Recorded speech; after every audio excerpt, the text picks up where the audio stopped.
pitch is looped towards shortstop. Petroselli's back. He's got it. The Red Sox win. And he's pandemonium on the field. Welcome to the Great American Collectibles Show, brought to you each week by the National Sports Collectors Convention. Join us every Wednesday evening at 6:30 p.m. Eastern Standard Time and get the latest news from the greatest experts in the sports collectibles world. You can watch us on the Great American Collectibles Facebook page, as well as YouTube, or you can listen to us on Spotify, Pandora, iHeartRadio, or any of your favorite podcast platforms. And now your hosts, award-winning sports collectibles author Tom Zappola and Boston radio personality Lou Blasi.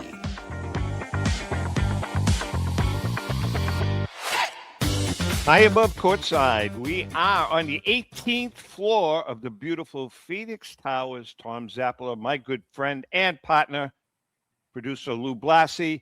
We have, I don't know, what kind of a show is this going to be, Lou? You called it a train wreck before, so. Well, it could be a train wreck. It could be a train wreck, but Jordon Gilroy is here. Jordon from Lelands is here, so he could be the conductor that kind of keeps us on the track. Agreed? It's all in your I'll try. Jordan. Yeah. Now, the guy in the right-hand corner, top right-hand corner, a little background on him, okay? This is my brother, Al. This is my older brother, my oldest brother, the only brother I have. And Al relocated to Sicily 15 years ago, Al. How many years ago? Yep. So I'm going to talk in Italian, okay? That's what you wanted me to do. Talking in Italian. Al relocated to Sicily 15 years ago. Now, I want to qualify this to our beautiful viewers and listeners, and you're all out there. Al doesn't know jack about the collectibles business. However, he's a passionate Red Sox fan, and he called me up and he said, "I really want to learn the business. Can I come on the show?" It's the place to be, right? So I said, let me talk to Lou. So I called Lou up. He says, Al wants to know if he can come on, Lou. Do you mind? And Lou says, let him come on. So here he is. Not how that went down. But that's like not quite. Anyway, Al's here for the hour. Al, you can jump in anytime. We're going to talk to Jordon first. A little later on in the show, Doug Keating is going to be joining us from Cardboard Promotions. Doug has a couple of big shows coming up, but I want to talk to Jordon. Jordon, you know, your boss has been on my back to get you on, so I had to get you on. Happy to be here. Jordon's, you guys know, Steve Erkman, Clean Sweep Auctions, bought. How long has it been now? It was October of 2024. So, so it's been over a year. Well over a year that Clean Sweep now owns Lelands, and Jordon is the acquisition director. You must make big bucks, man. You have to make big bucks. The acquisition director for Lelands. All right, listen, you guys don't have an active auction going right now, but what kind of a year have you had up to this date? Well, it's been quick. I mean, we are almost in March, and the hobby's not stopping. And we have an auction in a month, and I'm sure it'll feel like tomorrow once we get there on March 29th. Now, is this your spring auction it's called? Yeah. The Spring Classic. Can you throw a couple of tidbits out as what's coming in? Yeah, we just got a mantle bat. We have 57 Topps PSA graded pack that is hobby fresh. We just got 1914 Boston Braves ring. Ooh. Very cool. Some cut autographs, Jackie Robinson, Walter Johnson, Honus Wagner, some cards, autographs, a little bit of everything. All right, so give us some insights on what the director of acquisition is doing the month before the auction. Going to bachelor parties. Just getting as much stuff as we possibly can. It's not rocket science. It's emails, it's calls. It could do everything on a computer or a phone. So I could be in Guam getting $1 million consignment. So there's really no limit to how things can be done. Do you initiate those phone calls, or are you fielding phone calls, or a mixture of both? A mixture of both. Fair balance of both. Yeah. I've been talking. I've been on my brother Al, and Al, you can chime in here. But for the last 5 years, during World War II, the Allies we're in Sicily for the whole time. And I know for a fact that Joe DiMaggio spent a lot of time in Sicily, as well as a lot of other ball players. As a matter of fact, I think, and now correct me if I'm wrong, didn't they play ball? Didn't they have some teams out there that they played? So I've asked Al to get on a mission to look at, I mean, there's no baseball collectors in Sicily. So I've asked him to scour the area, every antique shop, every flea market, to come up with a couple of really cool vintage baseball cards. Al, how many have you come up with so far? First of all, Joe DiMaggio was actually born in Sicily at a place called, beautiful place that we've been to many times, Isola della Femmina is where he was born. And as a matter of fact, they even have a Joe DiMaggio museum there, believe it or not, which I've gone to. It's small, but to go into a little town in Sicily, and to see a Joe DiMaggio museum, that's something else. So do you ever see any, like in these flea markets or antique shops? Seriously, you never see any memorabilia, baseball, American baseball? Yeah, they have. First of all, they have baseball in Italy. That's number one. As a matter of fact, the team went about 20 miles away. It happens to be the Italian national champion. Believe it or not, they call the Paterno Red Sox. And I'll tell you what, you talk about trademarks. They look like the Boston Red Sox. The same logos, the same helmet, hats, the same lettering, etc. And they have a very good team. And they bring in imports from the United States. Usually it's Italian kids. Yeah, that are college kids and so forth. They play on the team. I would say that it's probably like the Cape Cod League. You know that's good. That league. It's a good brand of baseball, and they have a pretty good Italian national team too. So but it's buried in Sicily. I mean, it's buried in Italy, of course. You've got soccer. Hey, Jordon, I want soccer, but you have so many other sports over here north of Rome. Skiing. Look at what they did in the Olympics. Right now. Yeah. So I mean, there's a lot. But for your card, let me just answer your card thing. I doubt that there is one card in all of this league. I'm talking not even one, because I've been to 50, not only flea markets, I've been to antique markets. Now, if you want Nazi helmets, mortars, if you want sports stickers, bust of freaking Mussolini, you come to the right guy. But they just don't have American vintage baseball cards here. All right. Hey, Jordon, I wanted to ask you, this thing popped out yesterday, day before, I'm sure you know. We all watched the hockey game on Sunday. It was absolutely spectacular. And the next day, it was a panini of Topps. Topps came out with a Jack Hughes 1-of-1 signed. I mean, you got to be freaking kidding me. You got to be kidding me. That had to happen. Right? It's like, after any event, there's always going to be a 1-of-1 Topps Now autograph card of it. It's genius on their part. I mean, talk about marketing. I mean, so what is that card in your estimation? You've been in this hobby for a long time. What is the value of that card going to be if you had to venture a guess? Is it a $10,000 card or is it a $500,000 card? I would say 6 figures. So if it's closer to $10 or $500,000, I'd probably think it'd be closer to $500,000. I mean, if the hype still continues, because it's a huge moment. Everyone in the entire world was watching, and I mean, it was such a big deal. And he's not like Jack Hughes is a superstar. It's not like he's one of the lower name guys that just happened to get the goal. It's like, if you're to pick one player to get the goal, it's Jack Hughes. So it's the best possible thing. What about hockey memorabilia? Is that going to spike?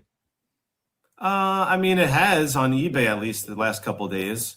But I think hockey is like so undervalued compared to baseball, basketball, and football that I hope this lights a fire under the hockey's, value, because it's well deserved. And I've always wondered if hockey has the history like baseball does. It goes back quite a ways. And I don't know if the card printing goes back as far as baseball and things like that, but it shares with baseball, unlike the NFL and the NBA, that type of history and that type of vintage possibility.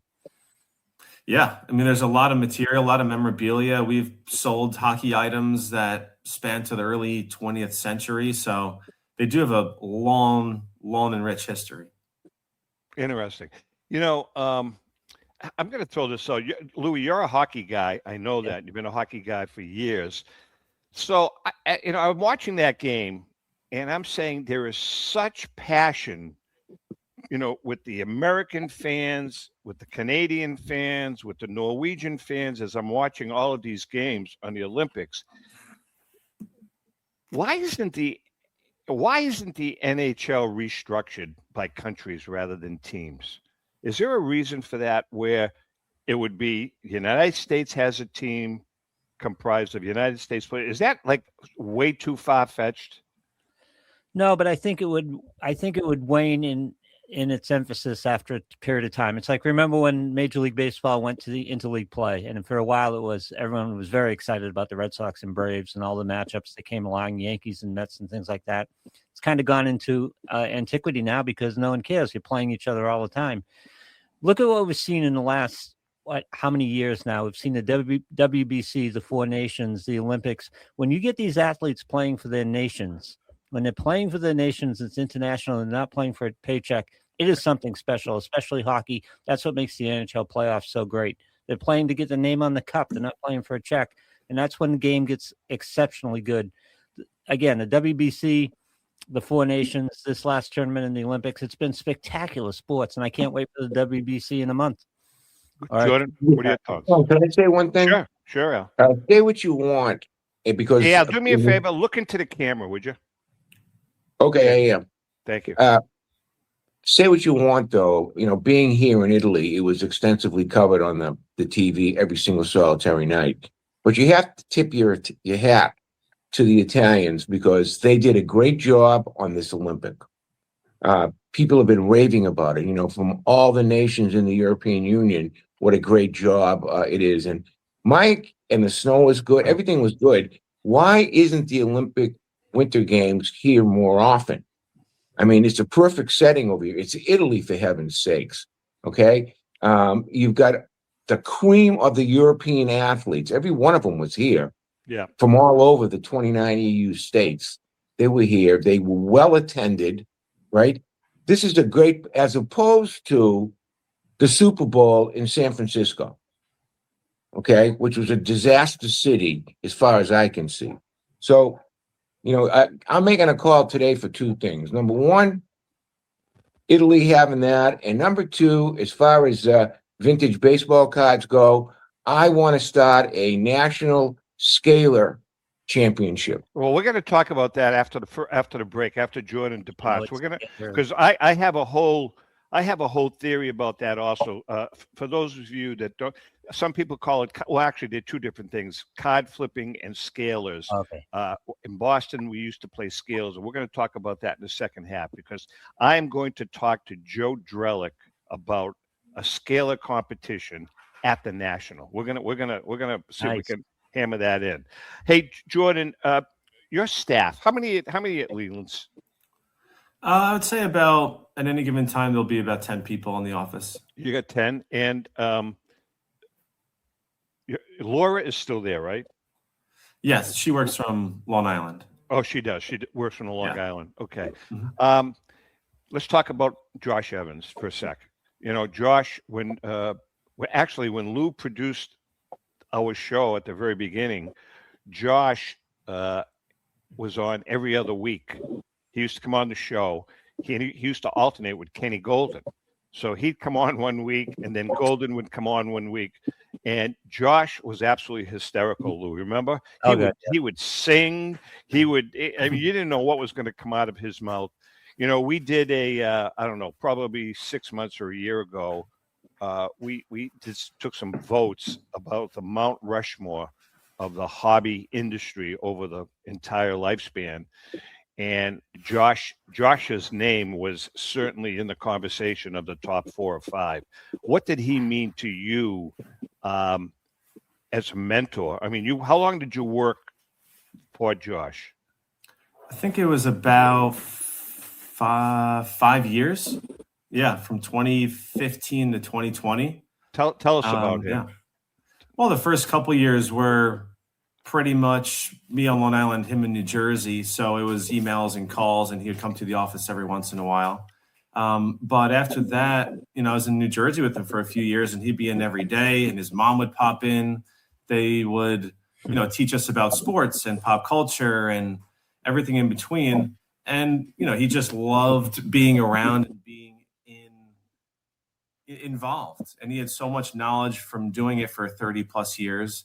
And then when Mike came in, it was even better. So there was just so much knowledge that I soaked in for the couple of years. I was going to say that you could not have gotten a better education with those two guys. Seriously, man, you were like taught by the two of the greatest professors in the history of the hobby, And I miss Mike. I talk to Mike a lot. We talk periodically, maybe a couple of times a month. Mike is contributing. I should tell you, I don't have the list in front of me, but he's put. I went to Mike because I said, you've had 100 years experience at Lelands, so I need the 3 or 4 most iconic pieces that have ever come through your hands at Lelands. And he gave me a list, and I don't have it in front of me, so I don't remember, but each one has a great backstory to it. And, that's what the book is going to be about. I have another question for you, Jordon, because you're a young guy, you're a young collector. I know you collect for the love of it, but I'm sure you also collect for a little investing and all of that stuff. But Panini is really going to great lengths now to sign high school players. They're signing up to contracts that are like crazy, especially in football. What are your thoughts on that? Is that gonna hurt the players? Is it gonna hurt the hobby? The kid signs, he goes to college, tears an ACL, and he's done. What's going to happen with all of that? It'll just start it'll be great for the kids. They'll make money in high school signing autographs. That's everyone's dream. And, people should obviously go into it expecting it to take years for that, if they do it for investment purposes, for that to come into fruition or go up. But it's also, you begin the speculation a couple years earlier. There's a high school player that gets drafted by a team, that's when it starts. But if it could start years earlier, then people will definitely buy high school player cards and stash them away for 3, 4, 5 years and just hope for the best. So will they become relevant in the overall market? Because we've seen college football. We know a lot of college football players. We can anticipate who are going to be NFL players going forward, but it hasn't really made an impact, has it? Can you go back to high school and make those cards worthwhile at all? Only one I can think of is Bryce Harper. That's really it. He was huge in high school. Now, every kid in the world seems to throw 95 miles an hour. Yeah. So it's just, I don't know how they'll be able to tell which ones are going to be the best, but it just depends on how expensive the cards are. If they're like $100 an autograph, people might just buy 20 or 30 different people and just see what happens. But let's go back to Bryce Harper and assuming he had a high school card, right? And he goes into the majors and becomes Bryce Harper. Would the rookie card would still be the card, right? Not the high school. That's a good question. Very good question, Louis. Yeah, the rookie card would still be that one. He did have a bunch of USA cards, and those are worth decent money, but they're nothing compared to his, Bowman Chrome rookie autograph. That's like always the number one card of a baseball prospect. Interesting. We're chatting with Jordon Gilroy from Lelands. Jordon, this past week, Golden Auctions sold a Pikachu Illustrator Pokemon card for $16.5 million. I can't wrap my arms around that, man. Can you help me out here? I guess it's the same thing. Like if you're going to talk to a Pokemon collector about someone spending $12 million on a Michael Jordan card, and, people just collect what they like. And this card had a huge backstory of provenance and history of Logan wearing it at WrestleMania and on the show that they have and everything else. So, it was a great marketing, plan up until the auction. Then they had the live break that night. It was just smart. But overall value for the card, I mean, in 5 years, it could be 20, 30, 40, $50 million. We could look back and say, oh, wow, we should have placed a bid on that. So hey, one last, go ahead. So we've watched in baseball cards that the vintage and the height of the market sometimes shift a little bit based on nostalgia. When people of a certain age become of age and they have money to spend, it'll be on the players that they grew up with and they like to an extent. Of course, the valuable cards will also be valuable cards. With Pokemon, is this a matter of people who are Pokemon fans just coming of age to have that kind of money to spend? I mean, I would say when I grew up, I think I was a couple of years after Pokemon. I started with like Yu-Gi-Oh and everything, but that was pretty much our version of, let's say, the 1950s children getting, 52 Topps cards. Yep. That was what we played with and kept and collected and traded. So yeah, I mean, nostalgia does have a really big role in it. I mean, I understand kids coming in with $1,500 or $2,000 to buy Pokemon cards at card shows. I understand that to an extent, but what Pokemon fan has $16 million to spend? There are a lot of wealthy individuals out there, and they do like to spend a lot of money on stuff that they like. And hey, if I had the money, I mean, I don't know if I would have been on that, but I would be buying millions of dollars worth of sports cards every day. Right. Before I let you go, I know you're pressed for time. You have another engagement or something. You have to actually work today. I read an article that was a little disturbing regarding vintage Ty Cobb cards and memorabilia. I don't know if you've read it, but that guy's name was Al Stump, I believe, and he wrote the autobiography of Ty Cobb, and Cobb worked with him. Evidently, some investigation is beginning to show that there's a ton of fake Cobb memorabilia out there that was distributed by Al Stump and some cards. Is this going to affect, in your opinion, I don't know if you've heard the story, Jordon, but is it going to affect Ty Cobb cards and memorabilia overall? I'm sure it will, depending on how, large the story gets blown up. I mean, Ty Cobb signatures, we've been seeing a lot of forgeries the last couple of years, not more than the usual, but it's weird. Like with Ruth and Gehrig and all those other guys from that time period, you could pretty much tell, like spot on just from looking at it. Right. But Cobb's forgeries are much harder to spot. I've been stumped a few times, and when PSA comes into our office, they say this is no good. This is from this forger. I'm like, oh wow, that's surprising. But you don't see like a specific forger for Ruth and Gehrig and all those other guys. Well, Ruth caused a lot of his own problem too, because he had clubhouse guys signing for him, and Mantle did the same thing. I mean, so there was a bunch of stuff out there that they're kind of responsible for. But hey, I guess it is what it is. All right, so when is your next auction? Opens March 29th. March 29th. We're going to get you on while it's running, get you going. I talked to Steve. I want to do a full hour show with both you and Steve Verkman, so we can talk about the whole company, the directions. I mean, you guys really do not step on each other's feet. I mean, you both have kind of niche places in the hobby, but do you exchange cards or memorabilia sometimes when Steve says someone consigns to Clean Sweep and then Clean Sweep will say, something, this is better suited for Lelands? Do you guys do that? Yeah, we do that sometimes. Yeah, there's a fair balance of it. Good. Very cool. All right, kiddo. Thanks for coming on, man. You're tough to get a hold of, but we finally got a hold of you. No, I like being on, so I'm down to do this more. All right. Take care. We're going to take a quick break. We're going to take a break now. Al's going to be with us. Al, I want you to look at me, Al. Look in the camera, Al. Right in the camera. Are you looking? Yeah. Okay. Make sure you look in the camera. You're looking at Mount Etna. You're looking at the Mediterranean Ocean. Oh, yeah. Look in the camera. It's called the Ionian Sea. Whatever it's called. We're going to take a quick break. Hang in there. As opposed to looking at you. We're going to be all over the place. We'll be right back.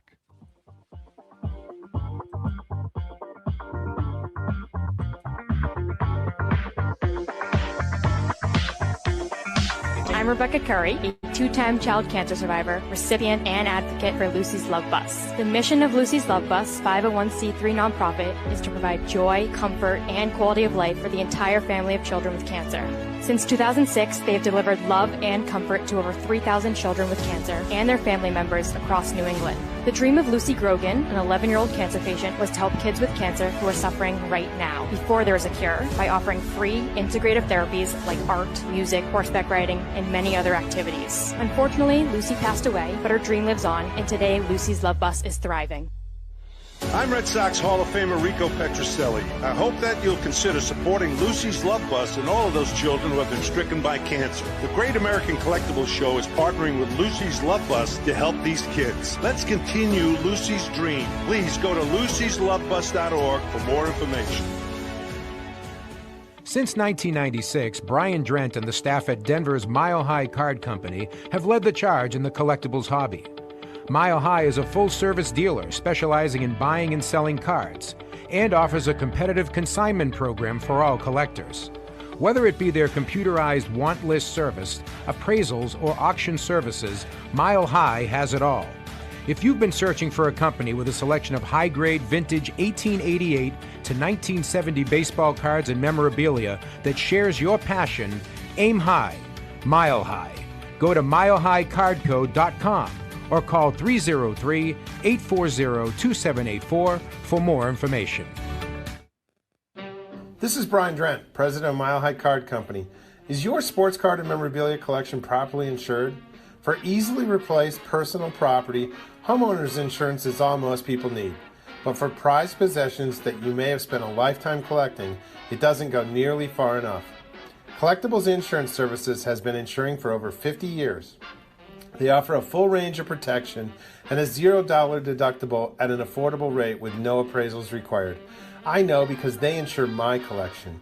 If you have a minute, go to collectinsure.com and learn more about insuring your personal card or memorabilia collection. Hi, this is Dan from Memory Lane Auctions, here to remind you that the renowned Memory Lane Collectibles Company has served as a beacon of light to the collecting community for the past several decades. Indeed, folks, it has been our utmost privilege and pleasure to provide the most enthusiastic collectors with an abundance of the finest sports cards and memorabilia for America's most coveted sports personalities via our world-class auctions. Whether you choose either a private sale transaction or the auction route, Memory Lane cordially invites you to reach out to us to maximize the value of your prized possessions. Also, it is not just sales that we pride ourselves on being the best of the rest, because if you are seeking a particular keepsake for your esteemed gathering, we will be relentless in our quest to find that special piece to fulfill your collecting dreams. So no time to wait. Reach out to us today for the purposes of capitalizing on our unparalleled marketing capabilities. Simply pick up the phone and dial 877-606-5263. That's 877-606-LANE, or find us on the World Wide Web at www.memorylaneinc.com. Now is the time for your valued consignment to ultimately become another one of Memory Lane's record-setting prices.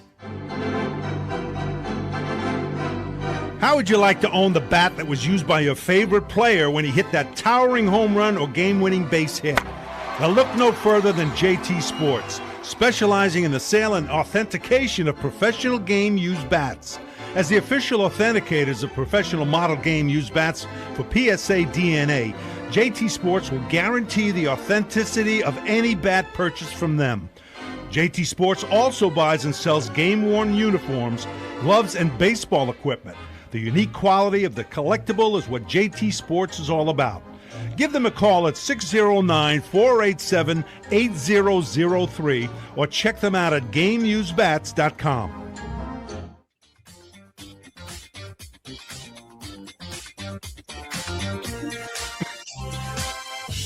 Okay, we are back. Big Al Zapp is in the. Al, you look good, Al. You look good. Tom, I have a question before you start. Yeah. All right. This one-on-one stuff, like you were just talking about that high school kid. I have a One of one. Yeah, one of one, right? Yep. I think I have a rare one-on-one. I wanted to discuss it with you One before. of one. One of one. I have a picture of. Listen to this. You know Steve Lane. I do. The famous Mickey Mantle collector has probably the largest. He wrote a book about Mantle. He's watching right now. Okay, good. Well, in any case, I have a rare one-on-one one of photo. One now. One of one. One of one photo of Steve Lane wearing a Red Sox hat. Now that is no, seriously, I do. I have matter of fact, I have a 2-minute How much video. alcohol did it take for that to happen? I was going to say I saw the video.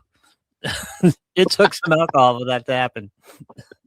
Yeah, he and I swapped hats. He was over here in Sicily on a tour with my touring company and Esther's touring company. And we're going to talk about that, by the way.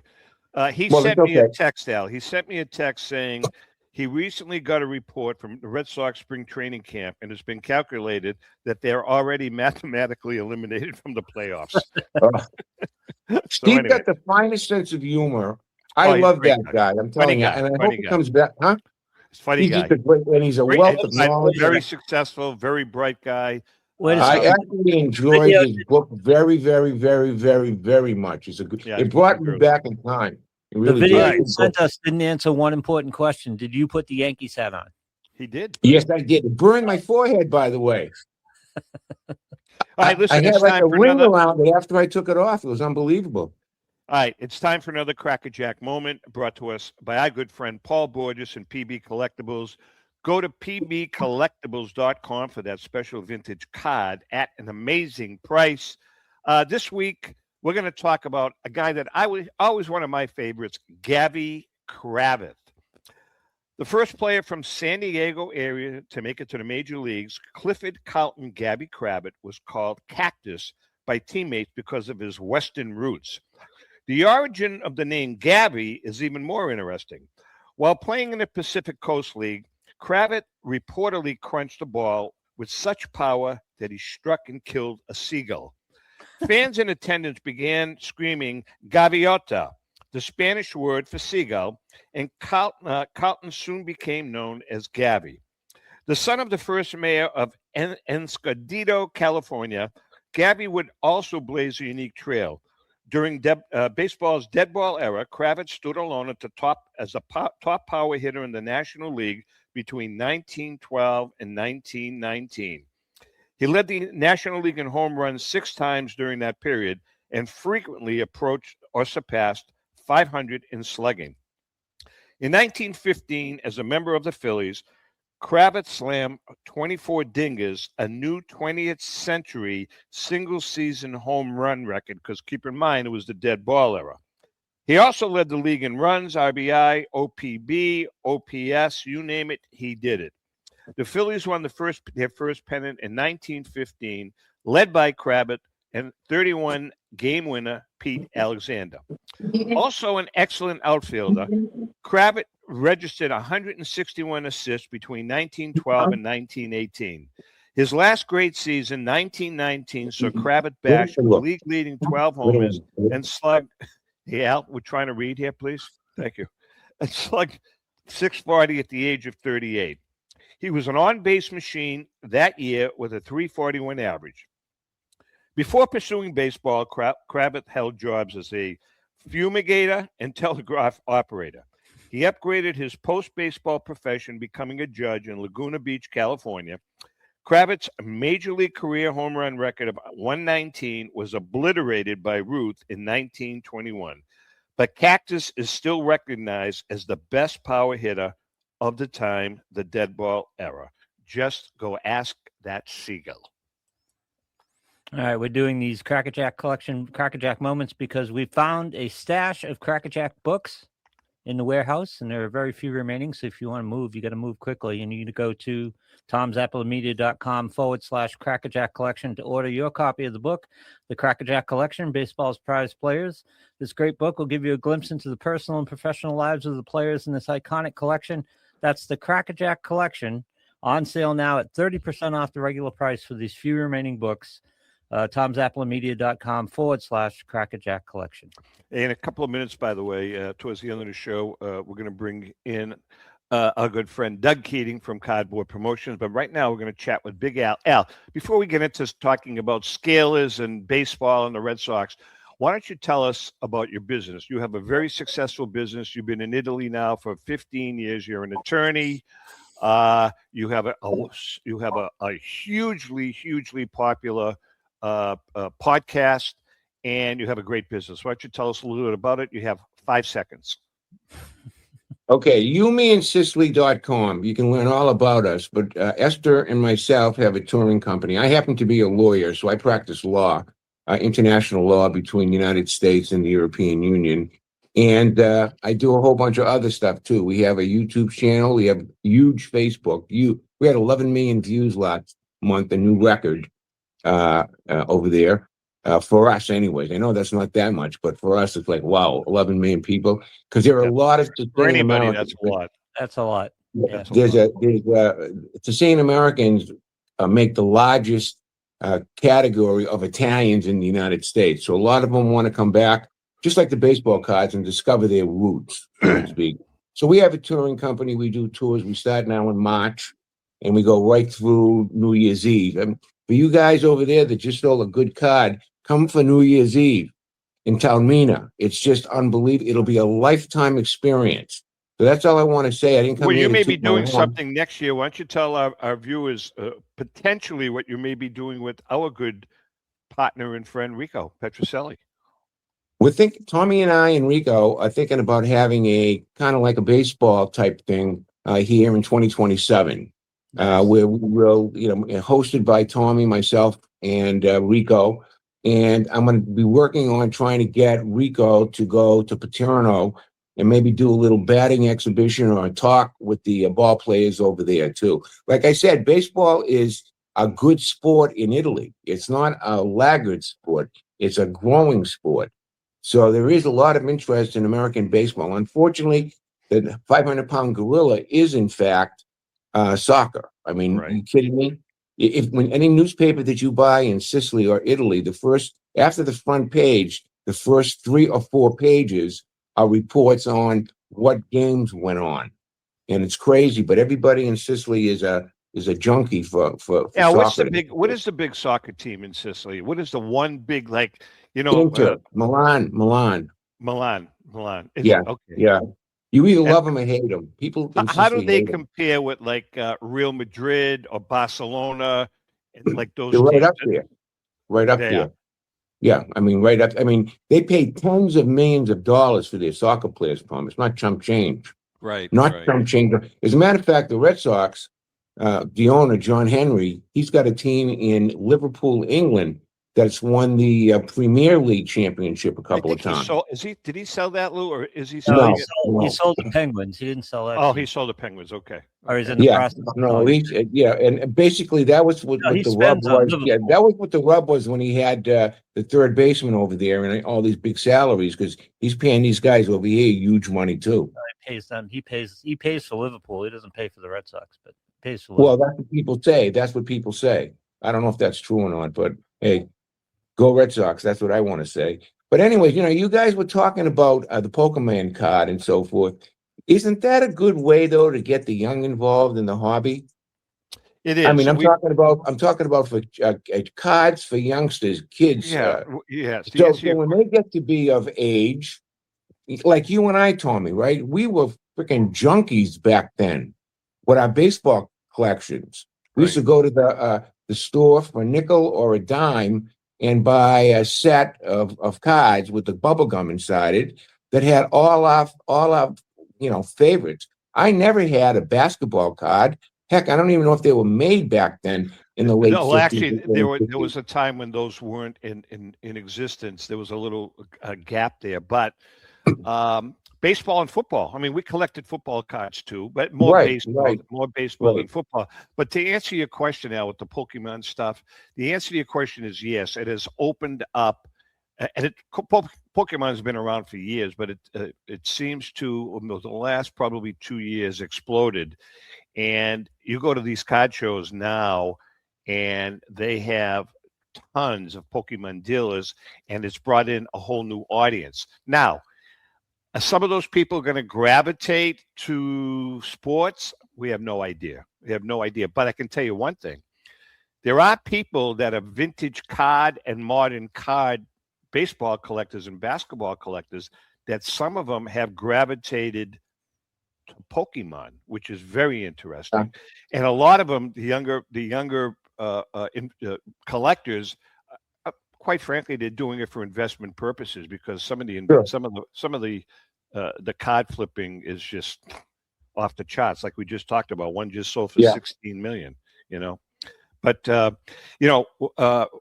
we were talking about the game of scalers, and I really I'm going to try to crusade this with the guys at the National, because I think that a scalar competition. Now, for those of you that don't know what scalers are, we can kind of walk you through it, because card flipping is totally different. But when we were kids, and scalers always huge in New England, especially in the Boston area, where you would have a blank wall, and I know a lot of people in other states played it. You'd have a blank wall, and you'd probably stand 10 or 15 feet from the wall, and you'd have your cards.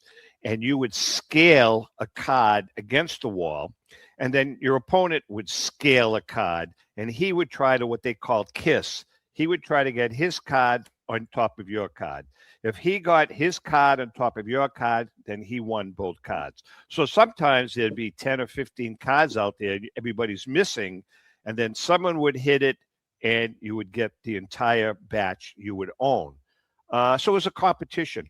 If you threw your card against the wall and it leaned, your opponent had 3 shots to knock the leanie down. If he missed after the 3rd shot, you would get the card plus the other 3. Pretty much the way it worked. Al, now you had some good cards that you absolutely trashed, correct? Well, listen, when you're 12 years old, 10 years old, 11 years old, and the hobby that you guys are talking about today, which is, through the universe, it was in its nascent form back then. So correct. I don't think anybody I knew collected cards to buy and to make profit on. They collected cards because they wanted to have the favorite Red Sox team or the Yankee team or whatever team it is that they were. But I never scaled a Ted Williams. I scaled all the guys that stunk. I mean, basically, that was the long and the short of it. If you had a 220, well, actually, that's a good point. You're making a very good point, because you're right. I was a big Yaz guy. You were a Ted Williams guy. We used to keep, when we were playing that game, we used to keep our favorites off to the side, and so we would be flipping, scaling commons, as they call. But some of our good friends who thought they were Wayne Peters, for instance, who thought he was a great scaler, he used to bring in his heavyweights, and I used to kick his ass. So I mean, it was okay, You know what happened to him after you used the same bunch of cards? I mean, you and I had at least 500 or 600 cards in our toolbox, because I remember we had a metal box that you had your cards, I had my cards in them. But after you throw them up against the wall, of course, the corners, they curl up a little bit. So we still had a use for those things. We didn't pitch them away, throw them away. We used to put them on our bikes, on the spokes of our bikes, and it would sound like a motor. You remember that, Tom? Well, I'll tell you a funny story, because Rico still bitches to this day about the 52 Mantle that he had in his bike spokes. Thank God. You're kidding. I mean, who knew? Who knew? Look, if you didn't have streamers on your handlebars with a bike, number one, if you didn't have a light was like, come on, in the front, for nighttime. And if you didn't have an old scaler on the back sounding like a car, you just weren't with it as a 12-year-old. Louis, did you collect as a kid? I collected a little bit as a kid. You know how people have specific collections. I used to collect World Series cards. I tried to put together all the World Series cards. Yeah, that's called set building. A lot of people did that. Red Sox, Yankees, first baseman, Pete Rose. That's the one card, Al, that I distinctly remember having was a Pete Rose rookie card. I remember that. Well, I've told this story a number of times on this show because we used to do the show on PSA, and PSA on the front page of the site always had this Lou Alcindor rookie card that was worth whatever the hell it was worth. Yeah. And I had a dozen of them, and just playing tinfoil basketball on the floor with them. Like, yeah, I could retire now. They just kept one of them. My best scaler, listen to this, okay? And I can still remember this too, all right? Was a Red Sox guy who they picked up in a trade from the Mets. His name was Roman Majias. He was a center fielder. I remember him, sure. After they got rid of, I think Jimmy Pearsall was there, and they got rid of him, so they made a trade. They got this guy, and this guy was like a 285 hitter. Yeah, he was a good ball player, actually. Something like that, right? But he couldn't hit the side of a barn for the Red Sox, right? I mean, he was like a 150, 170 hitter. He was in a perpetual slump. So he was my major scale. I wanted to get rid of him. Think about this. Up until when we were kids, up until 1967, those Red Sox teams were god awful. They were absolutely awful. From 61 on, after Williams retired, and even when he retired, they weren't too good at the end of his career. But I think Yaz's rookie season was 61. And from that point up until 67, when Red Sox Nation was born with the Impossible Dream Team, those teams were god awful. I mean, the year. Yeah. Correct me if I'm wrong, Lou. You may know this, and I know I've talked about it with Rico. I believe the year before they won the 67 pennant, they lost 100 games. The 1966 team. I mean, they were absolutely horrible. Well, that was the era of the manager was named Pinky Higgins. Yes. Right. And he was a good old boy, and he was just putting out a team over there. But I could distinctly remember, Tom, and I don't know if you can remember, not only did I have Joe DiMaggio's card, I had Dom DiMaggio's card, his brother, who was a pretty fair center fielder for the Red Sox in the Ted Williams era. Sure. I had a Johnny Pesky. That was another good Frank Malzone. I mean, some of these, and so here's the point that I was making about scalers. I got into the Red Sox and into baseball heavily because of your my baseball love. Cards. Yeah. So there might be kids out there today, it'd be a new generation of people into the hobby. I mean, I don't understand why we don't collect, for example, or people don't collect all these hitters from Japan.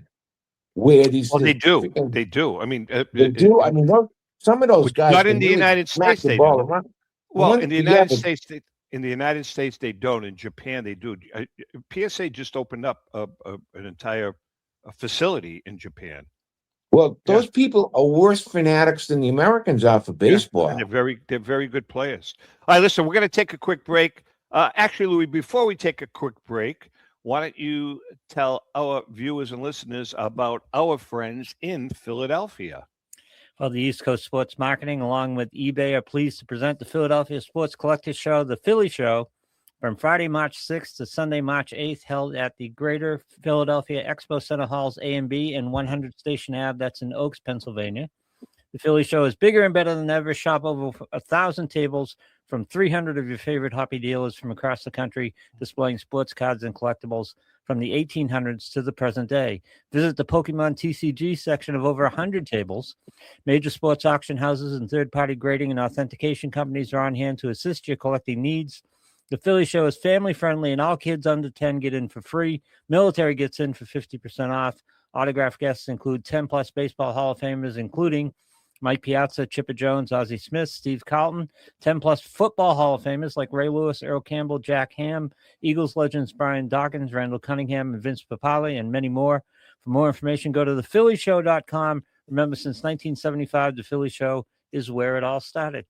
All right, listen, we're going to take a quick break. When we come back, Doug is going to join us, talk about some of the Boston shows that are coming up. Al's going to be with us right till the end, so stick around, hang up. Al, put the damn cigar out. Why don't you just eat it? It's not a cigar.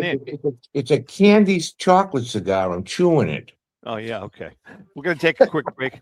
We'll be right back.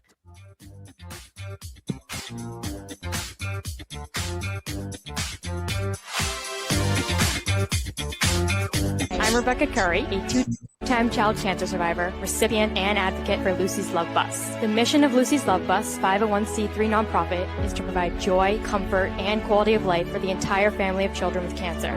Since 2006, they have delivered love and comfort to over 3,000 children with cancer and their family members across New England. The dream of Lucy Grogan, an 11-year-old cancer patient, was to help kids with cancer who are suffering right now, before there is a cure, by offering free, integrative therapies like art, music, horseback riding, and many other activities. Unfortunately, Lucy passed away, but her dream lives on, and today Lucy's Love Bus is thriving. I'm Red Sox Hall of Famer Rico Petrocelli. I hope that you'll consider supporting Lucy's Love Bus and all of those children who have been stricken by cancer. The Great American Collectibles Show is partnering with Lucy's Love Bus to help these kids. Let's continue Lucy's dream. Please go to lucyslovebus.org for more information. Pristine Auction is a family-owned and operated online auction specializing in autographed memorabilia, sports cards, coins, art, and collectibles. Since their founding in 2010, they've grown to 2 facilities in Phoenix, Arizona, totaling over 60,000 square feet. Jared Cavalier and an incredible staff of over 150 team members serve a very large customer base and enjoy every minute of it. By working with leading authentication companies, Pristine ensures all items are 100% authentic. In addition, third-party authenticators regularly travel to Pristine Auction to provide authentication services on site. Pristine Auction strives to operate its business in a way that's honoring to God, their families, and their customers. With a strong focus on speed, quality, and premier customer service, their mission is to be the leading online auction for every level of collector and fan. Pristine also works for Hope Sports and Identity Hoops International, traveling to Mexico to build houses for the less fortunate. Pristine Auction offers several online auction formats with thousands of auctions ending each day. For more information, go to pristineauction.com. That's Pristine Auction, the best in the business. If you're a discerning collector interested in owning the most important pieces in the hobby, look no further than Lelands Auctions. The original sports auction and appraisal house, Lelands was established in 1985 by legendary Pioneer founder Joshua Leland Evans. And today, President Mike Hefner carries on their tradition. From the Tom Brady card and memorabilia collection to the famed Boston Garden auction to high-end card auctions from every major sport, Lelands has always maintained the highest standards. Go to Lelands.com and get your bid in. That's Lelands, the hobby's leading sports auction house for 4 decades. It's often been said that championships are won on the practice field, and world records come only to those willing to work harder than everybody else. Heritage Auctions is the world's largest collectibles auctioneer because we believe that becoming the best is only an invitation to the challenge of remaining the best. This requires the skills of the hobby's top experts, capable of identifying and maximizing value for our consigners. It requires the most visited website in the industry, courting a global audience of collectors over 1.5 million strong. It requires a dedicated press department that expands our global reach far beyond the entrenched hobby marketplace. It's hard work, but a simple premise. Present the finest collectibles to the largest population of potential buyers, and world records will come. We invite all listeners to put the unmatched power of Heritage Auctions to work for you. Auction evaluations are always free, and our commission-based fee structure ensures that our interests are always aligned. Highest possible price for your collectibles. There will always be new world records to chase, so let's chase them together. Visit our website at ha.com and request your no-obligation review today. Hi, this is Dan from Memory Lane Auctions, here to remind you that the renowned Memory Lane Collectibles Company has served as a beacon of light to the collecting community for the past several decades. Indeed, folks, it has been our utmost privilege and pleasure to provide the most enthusiastic collectors with an abundance of the finest sports cards and memorabilia for America's most coveted sports personalities via our world-class auctions. Whether you choose either a private sale transaction or the auction route, Memory Lane cordially invites you to reach out to us to maximize the value of your prized possessions. Also, it is not just sales that we pride ourselves on being the best of the rest, because if you are seeking a particular keepsake for your esteemed gathering, We will be relentless in our quest to find that special piece to fulfill your collecting dreams. So no time to wait. Reach out to us today for the purposes of capitalizing on our unparalleled marketing capabilities. Simply pick up the phone and dial 877-606-5263. That's 877-606-LANE, or find us on the World Wide Web at www.memorylaneinc.com. Now is the time for your valued consignment to ultimately become another one of Memory Lane's record-setting prices. Are you a collector looking for that rare trading card or autographed ball or photo? If so, then PB Collectibles in Newport is the place for you. PB Collectibles has graded cards, raw cards, complete sets, and wax boxes of the stars of the future, today, and from the past. We also offer a large selection of both vintage and modern cards. So whether you're looking to add to your collection or sell it, visit us at PB Collectibles, 269 Spring Street in Newport, located across from St. Mary's Church. We are your neighborhood card shop and much more. Hey, I'm Mike Petroselli. If your company is looking for the best in marketing and promotional items, you'll hit a home run with Petroselli Marketing. With over 8,000 suppliers and 650,000 imprint-ready items, we can get your company the visibility it needs to get your maximum exposure. Whether it be office promotions, wearables, automotive, sports items, and everything in between, Petroselli Marketing can do it all. Our design staff will even work with you from concept to delivery and customize your products. At Petroselli Marketing Group, we will get your brand in front of your audience. Contact us at info@petrosellimkt.com or call us at 603-880-3202. That's Petroselli Marketing, where no dream is impossible.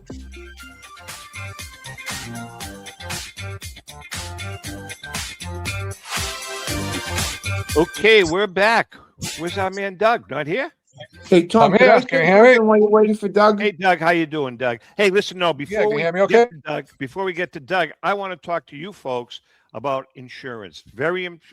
I can't stress how important insurance is with your collectibles. Finkelmeyer Insurance Agency has been insuring collectibles since the early 80s. The late Tom Finkelmeyer wrote the original sports memorabilia insurance policy when no one else in the industry was insuring sports collectibles. A lifelong collector of sports cards, Tom Sr. instilled a love of collecting in Tom Jr., the current president of Finkelmeyer Insurance Agency. Tom Finkelmeyer Jr., with 3 decades of insurance experience, has paired that expertise with 50 years of collecting. With a litany of professional designations, including counseling and risk management, Tom covers every aspect of your collectible insurance needs. Unlike some of the companies that sell collectibles insurance directly to the consumer online, Finkelmeyer Insurance Agency is the only independent retail agent who specializes in sports memorabilia and collectibles nationwide, representing all major companies that sell collectibles insurance. There's no agent that insures more collectors, dealers, appraisers, auctioneers, or events in the collectibles hobby than Finkelmeyer Insurance. Our good friend and hobby legend, John Tobby of JT Sports, has been using Finkelmeyer Insurance for over 20 years. For more information, go to thefia.com, THEFIA.com. That's Finkelmeyer Insurance, where collecting is their passion. Doug, how important is insurance? I used to work in life insurance for 17 years. Okay. So I know what the about importance of collectibles insurance? in general. How important is collectibles insurance to have? I'm not the expert on it. I don't, but it's important. Insurance in general, health insurance. Car insurance. Do you, when you have your shows, do you have to have insurance coverage? It's actually a good question. At my 2 mall shows, I do, and not to break down the type of insurance, but it's like $1 million of general liability insurance. Really? We're not a high risk event like skydiving, so it doesn't cost much. But every single show, everything the mall shows, we have to, and the hotel shows, it's covered under the hotel's insurance. So now, what do you have coming up? This Sunday, it's interesting, you guys. I was watching most of the show. And interesting that you guys are talking about Pokemon. So I know this is more a sports show, but a little over a year ago, my card shows there were about 90% sports cards and about 10% Pokemon. And now it's almost a 50-50 split. Wow, that's We'll see how that may or unbelievable. may not change, but yeah. Well, let me ask you this question this then. Let me ask you this, since we talked about it. Do you see, are the two entities totally separate, or do you see some of the sports guys kind of gravitating towards Pokemon and vice versa? I mean, is there any cross pollination, I guess you can call it? There's a little bit, not a lot. Of course, that could change down the road. But to answer your other question, this Sunday, we're doing something different that I don't know if other promoters are really doing it. We have two different card shows in one day at the same location. It's a Holiday Inn in Dedham, and the audience doesn't write anything down. Everything's on our website, cardboardpromotions.com. But we have our regular sports card show Sunday, regular hours 8:30 to 2, and then we got our Pokemon only show from starts at 4:15 and runs till 9:15 p.m. Very cool. So it sounds kind of hectic, but in that 2-hour time frame, we actually have all the sports card vendors pack up, and then the Pokemon vendors set up, and this will be the third such double. I call it a double header, and it sounds challenging, but the first two have run pretty smoothly. If my rheumatologist Brian Poole, who listens to the show quite often, he's a Pokemon freak, is listening. Brian, you got to get out there to this Pokemon show next week, because this guy he is a Pokemon hoarder. I call him a hoarder now. What else you got coming up, Doug? Yeah, beyond this Sunday in Dedham, next Sunday at the Solomon Pond Mall in Marlboro, that's Sunday on March 8th. We got a sports card and Pokemon show. It's free admission. We're up to over 150 tables. We got a couple autograph guests: Hockey Hall of Famer Marcel Dion, former Patriot Patrick Pass, and former Bruin Steve Casper. He signed free autographs.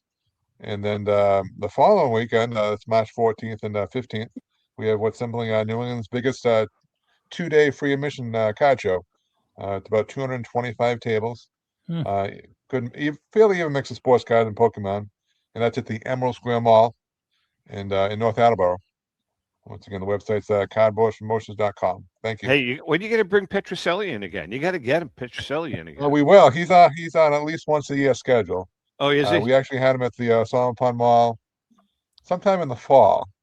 So the first time I told you this. Is Rico in Florida right now? Is that why he's not? Oh, yeah. Right now, as we speak, he's on the golf course with Joe Marino. As we speak.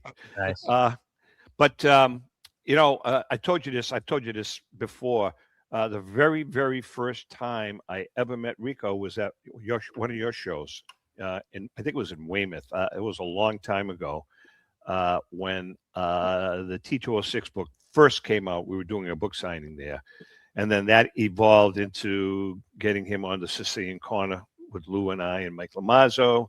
And then the rest is history. It's been about 17, 18 years. So I've had a lot of fun with it. What else, Doug? Mom's doing okay, right? Yeah. It was sorry I missed it last week, and then technical difficulties a couple weeks ago, but not a problem. I'm 100% now. My mom's doing better. Thank you for asking. Are you going to be? You don't go to the National, huh? Are you going to be there just to make an appearance to walk the floor? I'd like to. It always ends up conflicting with one of my card shows, but I'm almost every week now. Yeah. So if it doesn't conflict, I'd like to get out there. I think it's Chicago or Cleveland this summer. This year it's in Chicago. Next year it's in Chicago, and the year after it's in Detroit. Yeah. Same with that Fanatics Fest they have in New York, which is a shorter ride. I'd like to get that out one of these years, but again, I usually have a card show the same weekend. Well, the National is something to see once in a lifetime. How can people get in touch with you? Yeah, the website's cardboardpromotions.com. Cardboard like baseball cards, and promotions because I promote. What are your thoughts? Just stop by the show. What are your thoughts on the Red Sox? Holiday in Dedham. What are your thoughts on the Red Sox? I think they'll be competitive. I feel like I'm feeling more the recovering from following more the Patriots and Celtics now, and then I'll follow the Red Sox a little more closely sign in a couple months. I think they're going to be. I think they're going to be very competitive. I think they're going to have a good team. I still think, Lou. I think we've talked about this. I still think they're one bat away, but they're at least one bat away. Yeah. Right. I think so too. But I think they're gonna. I think they're going to be okay.